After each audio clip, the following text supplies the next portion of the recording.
it ever occurred to you, Wally, that the process that creates this boredom that we see in the world now may very well be a self-perpetuating, unconscious form of brainwashing created by a world totalitarian government based on money, and that all of this is much more dangerous than one thinks, and it's not just a question of individual survival, Wally, but that somebody who's bored is asleep, and somebody who's asleep will not say no?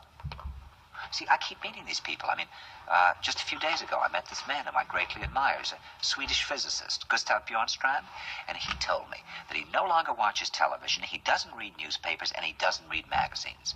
He's completely cut them out of his life because he really does feel that we're living in some kind of Orwellian nightmare now, and that everything that you hear now contributes to turning you into a robot.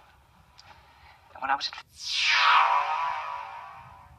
Findhorn, I met this extraordinary English tree expert who had devoted his life to saving trees. He just got back from Washington, lobbying to save the redwoods. He's 84 years old. He always travels with a backpack because he never knows where he's going to be tomorrow. And when I met him at Findhorn, he said to me, "Where are you from?" And I said, "New York." He said, "New York, yes, that's a very interesting place. Do you know a lot of New Yorkers who keep talking about the fact that they want to leave but never do?" And I said, "Oh, yes." And he said, "Why do you think they don't leave?" I gave him different banal theories. He said, "Oh, I don't think it's that way at all." He said, "I think that New York is the new model for the new concentration camp, where the camp has been built by the inmates themselves, and the inmates are the guards, and they have this pride in this thing they've built. They've built their own prison, and so they exist in a state of schizophrenia, where they are both guards and prisoners, and as a result, they no longer have, having been lobotomized, the capacity to leave the prison they've made, or to even see it as a prison." And then he went into his pocket and he took out a seed for a tree and he said, "This is a pine tree." He put it in my hand and he said, "Escape before it's too late."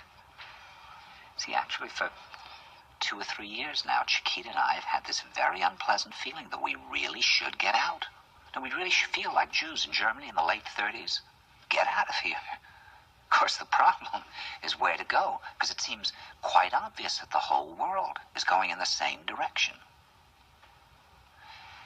See, I think it's quite possible that the 1960s represented the last burst of the human being before he was extinguished, and that this is the beginning of the rest of the future now, and that from now on there'll simply be all these robots walking around, feeling nothing, thinking nothing, and there'll be nobody left almost to remind them that there once was a species called a human being, with feelings and thoughts, and that history and memory are right now being erased, and soon nobody will really remember that life existed on the planet.